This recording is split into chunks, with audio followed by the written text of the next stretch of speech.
வணக்கம் யூவர்ஸ். ஜெய ஜெய சங்கர ஹரஹர சங்கர. மகா பெரியவாளின் மகிமைகள் நாம் அறிந்ததே. பெரியவா பற்றிய பெருமையான பல செய்திகள், அனுபவங்கள் தினந்தோறும் முகநூலிலும் வாட்ஸ்ஆப்பிலும் படித்து தெரிந்து கொண்டிருக்கிறோம். அவற்றில் சிலவற்றை அனுபவிக்கலாம் வாருங்கள். படித்ததில் பிடித்தது.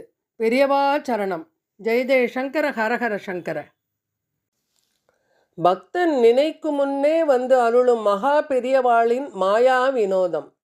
மகா பெரியவாளை பூரணமாக உணர்ந்த பக்தர்களுள் பரணிதரன் அவர்களும் ஒருவராவார்.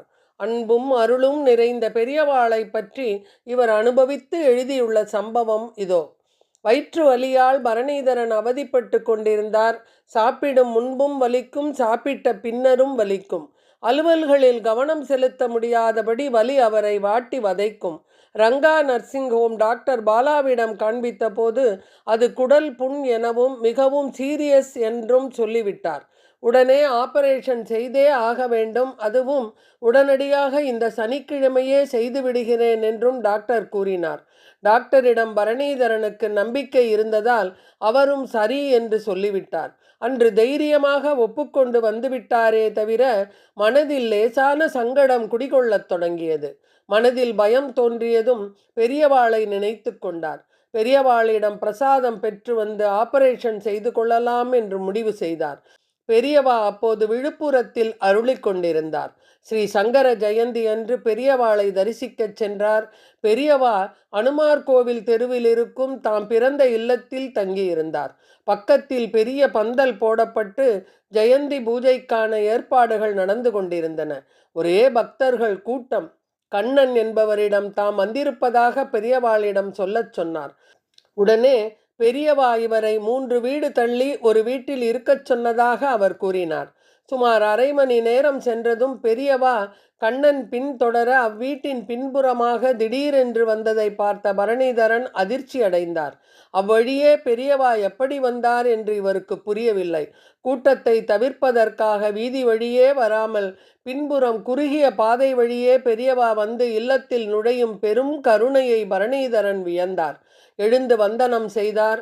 உனக்கென்னடா உடம்பு என்றார் பெரியவா தாயினும் மேலான அன்புடன். 1 மாசமா வயிற்று வலி, டாக்டர் ஆபரேஷன் பண்ணணும்னு சொல்றார்.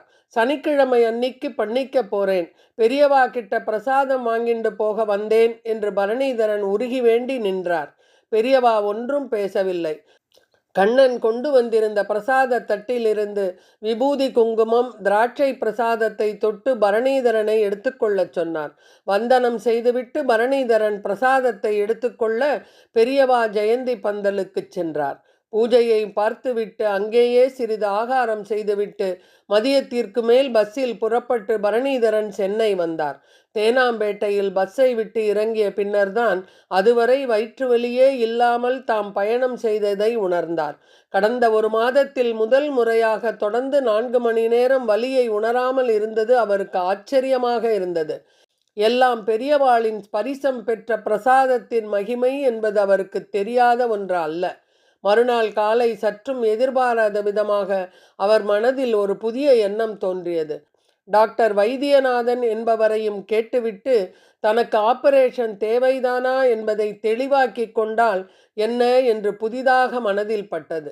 உடனே ஆழ்வார்பேட்டையில் இருந்த டாக்டர் வைத்தியநாதனிடம் எல்லா ரிப்போர்ட்டுகளையும் எடுத்துக்கொண்டு போய் காட்டினார். தான் சனிக்கிழமை ஆபரேஷன் செய்து கொள்ளப் போவதையும் அதற்காக பெரியவாளிடம் முதல் நாள் பிரசாதம் பெற்று வந்ததையும் கூறினார்.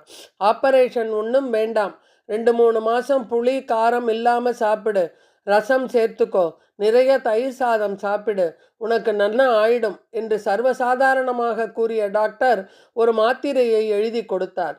வியப்பும் மகிழ்ச்சியுமாக பரணிதரன் இதை கேட்டுக்கொண்டார். ஆபரேஷன் செய்து கொள்ள பிரசாதம் வாங்கி வந்ததும் ஆபரேஷனே இல்லாமல் ஆகிவிட்டது.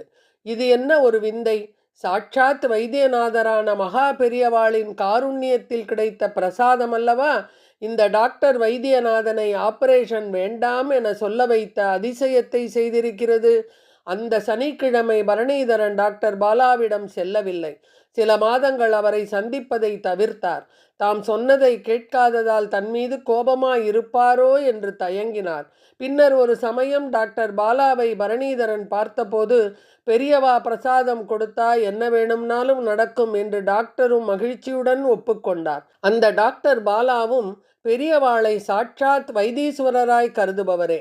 மாத்திரையும் புளி மிளகாய் தவிர்த்த சமையலும் பரணிதரனின் வயிற்று வலியை போக்கடித்து விட்டன.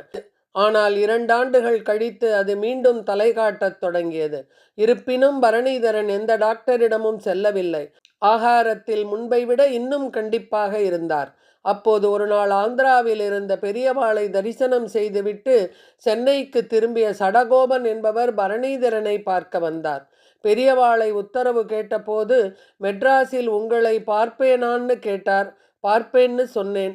இந்த விபூதியை என்னிடம் கொடுத்து தினம் கார்த்தாலே இதில் கொஞ்சம் காப்பியில் கலந்து உங்களை குடிக்கச் சொன்னார் என்று கூறி தான் கொண்டு வந்த விபூதி பிரசாதத்தை அளித்தார். பரணிதரனுக்கோ ஆச்சரியம்.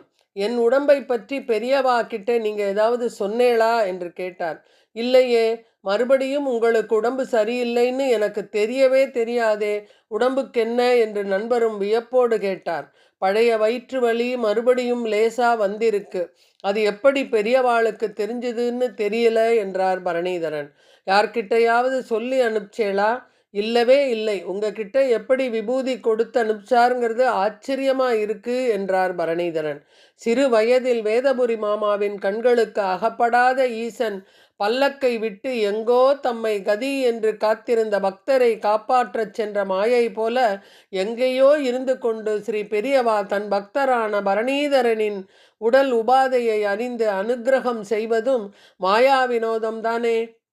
ஜெய ஜெய சங்கர, ஹரஹர சங்கர. அடுத்த பதிவில் சந்திப்போமா? நன்றி, வணக்கம்.